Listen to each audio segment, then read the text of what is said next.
you can even put in there nothing older than 6 months, because you don't really want to go older than 6 months to 9 months on a lot of your sources. I mean, if you have one or two that's older, that's okay. But if you have a lot of, like, right now, if you wrote a speech for this year and it had all 2006 sources in it, you're going to get questions on balance. And you don't want to do that. Like, why give them something easy to question you about? You want sources that are pretty current, like 2008 sources right now. When January and February comes around, you'll start hearing 2009 sources right off the get-go. People, as soon as January 1st comes around, people who are really committed to this will start looking for new sources already to update their speech so that it sounds more current. Well, it will be more current because they'll have new sources in it and that'll be altering. But LexisNexis is great. And one of the things about LexisNexis, don't be saddened if the same article comes over LexisNexis from 4 different sources. Because the AP Wire will put out an article. The New York Times, Los Angeles Times, and Washington Post will print word for word the exact same article off that AP Wire. If those 3 sources all have the exact same article, if you can pull 3 different facts from that article, you can cite that article 3 different times from the 3 different sources. So do not be fearful of that.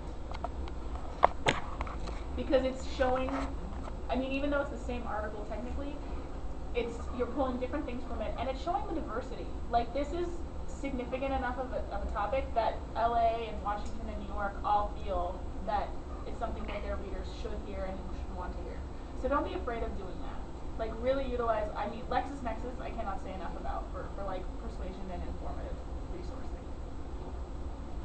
When you are putting together your sources, be careful not to use too many popular news sources. Like, you want to use like one Newsweek, one time, and make the rest all like hardcore newspaper. Personal interviews are awesome. And if you're doing like a new technological thing, to contact the person who's making it, the scientist, and have he or she answer you. Right at that point, like, the stuff we're looking is so new that it's not going to be in a lot of mainstream stuff yet, right? Usually. So they're excited to hear from a student who's doing a speech on it that's going to get their scientific breakthrough or technological breakthrough out more. So they will answer your emails, believe me. Like, I've done it, I've had students do it, and it's a great way that in your speech you cite it that way. Like, in a personal interview I conducted with scientist so-and-so on day, he said or she said blah blah blah, and it adds a ton of credibility to your speech because you're getting it right from the person that's creating it, or right from the person that has brought this new technology to the forefront. So it's just, and then you know you're not going to mess it up, and then they too ask them, be like, where else were you published, and they can help you even find more sources. So contacting those individuals is a great way to both add credibility and help your researching in your speech. Does anybody have any questions on topic selection or sources researching? Wow, I'm just doing a really good job. Thank you for smiling. I appreciate that. Alrighty. Once your topic selection. I guess I have a question. Okay. So, if you were to, so you were talking about topics beyond the medical world and beyond the technological world. So, what exactly should one go looking for when you're trying to look for a non-trivial informative topic? Like a non-technological informative? A non-technological, non-medical informative topic. My thing, and I know a lot of people get very bored easily with journals, but I suggest looking at journals. What kind of journals? It depends on what you're interested in. Say you want to do something, like I said, like on like social phenomena is a new trend. If that's say what you want to look at some sociology journals. Okay. And see what they're coming up with. Mm-hmm. Because the journals in that field are going to be the really up-to-date things.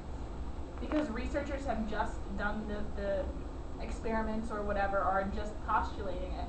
So those journals are going to have very adept articles. I mean, it's going to be new, but you can get some really good stuff on it.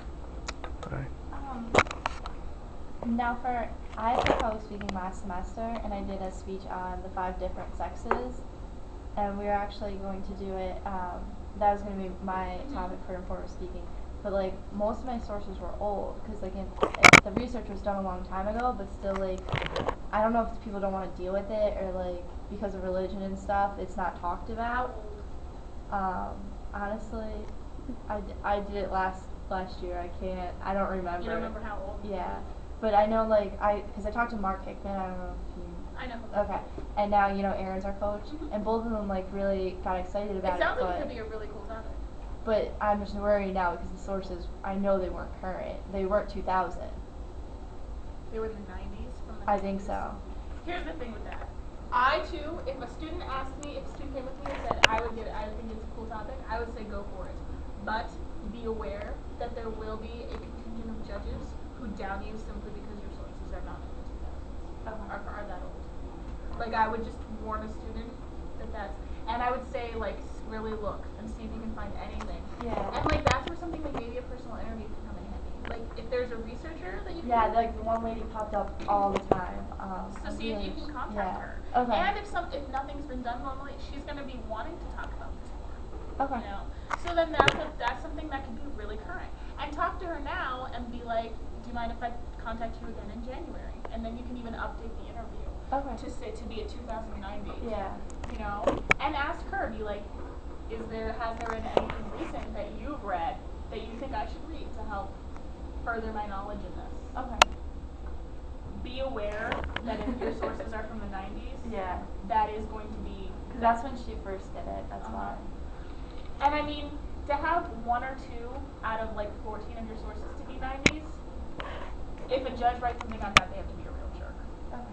But to have 12 out of the 14 be from the 90s, you'll get a comment. Okay. Almost definitely at every 20 on at least one judge. Whether or not they will down you for it. And also, you can justify it too. Like in the speech, you can say that this is an older phenomenon that is really relevant to now, and there's not a lot of current research, but it still has a lot of worth and a lot of value for what I'm telling you. Mm-hmm. And that's a way to help circumvent that a little. Okay. But just be aware that if your sources are that old, you will get comments. Okay.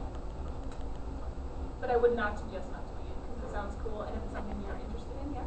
Yeah. If you're excited about it, that is 3/4 of the battle of doing informative speaking. It's intriguing.